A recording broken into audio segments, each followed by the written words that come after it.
నీతిమంతుడు విశ్వాస మూలముగా జీవించును.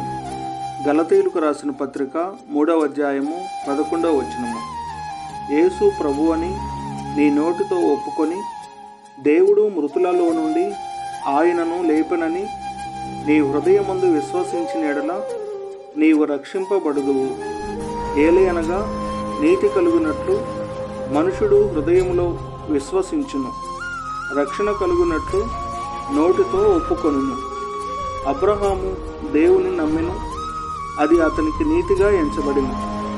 దేవుడు విశ్వాస మూలముగా అన్యజనులను నీతిమంతులుగా తీర్చునని లేఖనము ముందుగా చూచి నీ యందు అన్యజనులందరూ ఆశీర్వదించబడుదురు అని అబ్రహామునకు సువార్తను ముందుగా ప్రకటించెను.